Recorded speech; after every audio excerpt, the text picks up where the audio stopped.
இது வந்து போகி படத்தின் வெற்றி விழா. முன்னெல்லாம் படம் இந்த பேய் படங்கள் பார்த்தா தான் இந்த வீடு ரொம்ப பயமாவே இருக்கும். நம்ம எங்கள் ஊர் நாட்டசங்கோட்டை 8 கிலோமீட்டர் சிவகங்கை டவுனு. இங்கேருந்து சாயந்தரம் ஹாப்பியாக போயிடுவான் பேய் படம் பார்க்குறதுக்கு. பாட்டு வரும்போது 8 கிலோமீட்டர் ரோட்டில் லைட் இருக்க ஒன்றும் இருக்காது, சைக்கிளில் வரணும். இந்த பேய் படம் பார்த்துட்டா வரும்போது பக்கு பக்குங்கும். ஏதாவது எங்கேயாவது ஒயிட்டாக அசைஞ்சா கூட வெகிருக்கும்.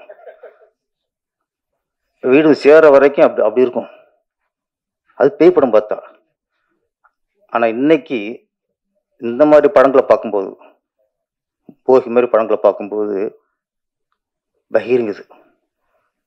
பேய் படம் பார்த்தா வந்த பயம் இந்த போகி மாதிரி படங்களை பார்க்கும்போது வருகிறது. சமுதாயம் அவ்வளவுக்கு மோசமாக போச்சு. பேயோட இன்னைக்கு சமுதாயம் மோசமாக இருக்கு. மார்ச்சரியில் ஒரு பெண்ணோட பாடியோட நிம்மதியாக கொடுக்க முடியல. செத்து போன பாடியோட நிம்மதியாக கொடுத்து வெளியே நிற்க முடியலங்கிற சூழ்நிலை தான் இன்னைக்கு. அதை வச்சும் புலப்பு நடத்துறாங்கன்னா எவ்வளவு கேவலம், கேவலத்தின் உச்சம். ஒரு 30 வருஷம் 20 வருஷம் முன்னாடிலாம் ஒரு ஒரு பாலியல் வன்கொடுமைன்னா ஒன்னே ஒன்று தான், இல்லை ஒரு பொண்ணை கற்பழிப்பான். பார்த்து வரைக்கும் அப்போல்லாம் எம்ஜிஆர் காலத்துல ரஜினி காலத்துலாம் ஹீரோ தங்கச்சிய கற்பழிப்பாங்க. இதுதான் நமக்கு தெரிஞ்ச மிகப்பெரிய பாலியல் வன்கொடுமை. இன்னைக்கு தடுக்கி விழுந்தா எங்கே சிசிடிவி கேமரா இருக்கு, எங்கே கேமரா வச்சிருக்கான், எங்கெல்லாம் லவ்ங்கிற பேர்ல ஏமாத்தி அது பெண்களை நிர்வாகம் போட்டோ எடுத்து அதை வச்சு வியாபாரம் பண்றாங்க, பயமுறுத்துறாங்க. விதவிதமா இருக்கு. அதுல ஒண்ணுதான் இன்னைக்கு மார்ச்சரில் ஒரு பெண்ணோட பாடியும் வச்சு இவ்வளவு கேவலமா புலப்படுத்துறாங்க தான். இதுல விட உச்சம் என்னன்னா, ஒரு பொண்ணு ஒரு பையனை நம்பி லவ் பண்ணுது. அவன் தான் வாழ்க்கையை நினைச்சிருது, இவனை தான் நம்ம கல்யாணம் பண்ண போகணும்னு நினைச்சிருது. அந்த நம்பிக்கையில சில போட்டோ எடுத்துக்கிறாங்க. ஒரு சந்தேகம் வந்தா தானே அதுக்கு கொஞ்சம் பயம் வரும். சந்தேகம் இல்லைங்கும்போது எப்படி பயம் வரும்? அந்த மாதிரி போட்டோ எடுத்துட்டு அதுக்கப்புறம் அதை வச்சு பிளாக்மெயில் பண்றான். இந்த மார்ச்சுரியில டெட் பாடியை வச்சு பண்றதை விட இந்த காதல்ங்கிற பேர்ல பண்றாங்கல்ல, இதோட அது கொடுமை சார். இதோட அது மிருகத்துக்கு சமம். அப்படி எல்லா வகையிலும் இன்னைக்கு பெண்களை எங்கே நிம்மதியாக லவ் பண்ண முடியல, நிம்மதியாக காலேஜ் போக முடியல, நிம்மதியாக பள்ளிகள் ஸ்கூல் போக முடியல. ஒரு அறிவியல் வளர வளர நாகரிகம் வளரணும், அதான் இயல்பு. ஆனா இன்னைக்கு அறிவியல் வளர வளர நாகரிகம் கீழே போச்சு. மனுஷன் காட்டு மேடை ஆகியிருக்கான். அறிவியல் வளர்ந்தா மனுஷத்தன்மை மனித வளரணும்ல. இன்னைக்கு மிருகங்களும் வளர்றாங்க. அறிவியல் வளர மிருகங்கள் சமுதாயத்துல வாழ்ந்துட்டு இருக்கு. அந்த ஒரு நல்ல கருத்து, ஒரு சமூக அக்கறையோட நம்ம விஜயசேகரன் அவர்கள் அந்த படத்தை எடுத்திருக்காரு. வெறும் கமர்ஷியல் இல்லாம ஒரு பொறுப்பா நல்ல விஷயம் சொல்லியிருக்கிறாரு. அதுக்கு நல்ல வரவேற்பு இருக்கு. இந்த 1ஆம் தேதி வந்த படங்கள்ல சார் ஒரு 4-5 படம் பிடிச்சிருக்கு. ஹாப்பி, சந்தோஷமான விஷயம் என்னன்னா, அக்யூஸ்ட் ஹிட்டு, சரண்டர்னு படம் அதுவும் நல்ல ஹிட்டு, முதல் பக்கம் அதுக்கும் நல்ல பேர், நல்ல ஹிட்டு, போகிக்கு நல்ல பேர். இந்த வாரம் வந்த படங்கள்ல ஒரு 4-5 படம் ஒரு நல்ல பேருங்க, அதே ரொம்ப சந்தோஷமா இருக்கு.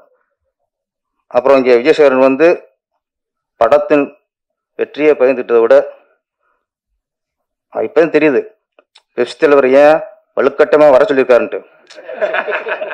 அது வாழ்த்து போறதுக்கு இல்ல, வாழ்த்து போற வீட்டுக்கு போயிருக்கலாம், பெப்சிக்கு போயிருக்கலாம். சில கோரிக்கையில அழுத்தமா வச்சிடணும், பொங்கி எழுந்துடணுமா வந்து உங்களை வர வச்சிருக்காங்க சார். நீங்க நாங்க நிறைய நான் பார்த்துருக்கோம் உங்களை மாதிரி, பொய் சொல்லாதீங்க. இருந்தாலும் பெப்சி தலைவர் வந்து கவனத்துக்கணும்னா ஒரு விஷயம் சொல்லி விட்டுறேன். ஏன்னா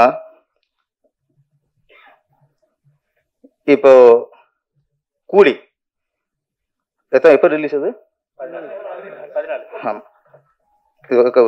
ஒரு கசப்பான உண்மையா இருக்கலாம், தெரிஞ்சுக்கூடிய உரிமை.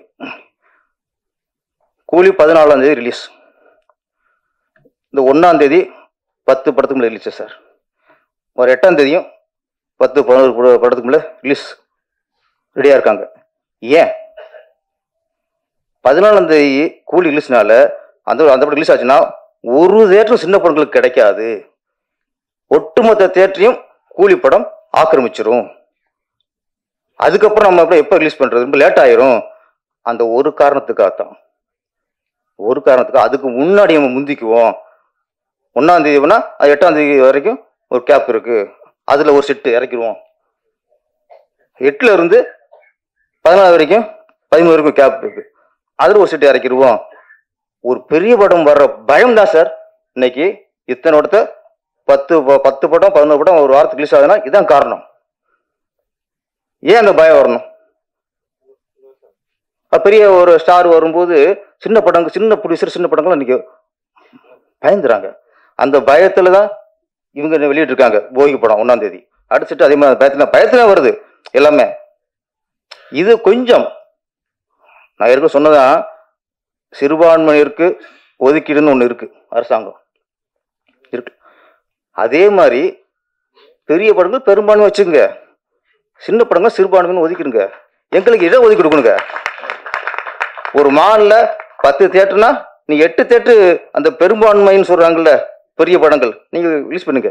2 தேட்டர் ஒதுக்குங்க. 2 தேட்டர்ல 2 ஷோ, 4 படம் பிழைக்கும், 4 சின்ன படங்கள் பிழைக்கும். சென்னையில் 80 தேட்டர் இருக்கா? நான் சரி, நீங்க ஒரு 60 தேட்டர் எடுத்துங்க, பெரும்பான்மை பெரிய ஸ்டார் படம் எடுத்துங்க. ஒரு 20 தேட்டர் சிறுபான்மையான சின்ன படங்களுக்கு கொடுங்க. கவர்மெண்ட் நினைச்சா முடியும், நினைக்க மாட்டேங்குது.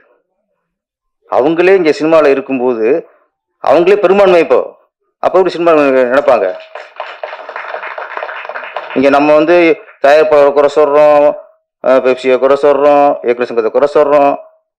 நாங்க என்ன பண்ண முடியும்? அரசாங்கம் ஒத்துழைக்கணும். அரசாணை இருந்தால் எல்லாம் சரியா வரும். அரசு சினிமா மேல நேசம் கொள்ளணும். கணக்கு பார்த்தா இன்னைக்கு அதிக வரி சினிமால தான் போகுது. சென்ட்ரல் கவர்மெண்ட்டுக்கும் போது ஸ்டேட் கவர்மெண்ட்டுக்கும் கோடிக்கணக்கு இங்கேதான் வரி போயிட்டே இருக்கு. வாங்கிக்கிறாங்க தவிர வரி முக்கியம், நம்ம வரி முக்கியம் இல்லை, நம்ம பஞ்சவளம். அதனால கொஞ்சம் பெரிய படம் வரும்போது இந்த மாதிரி சின்ன படங்கள் பயந்து போய் விழுகுறாங்க சார்.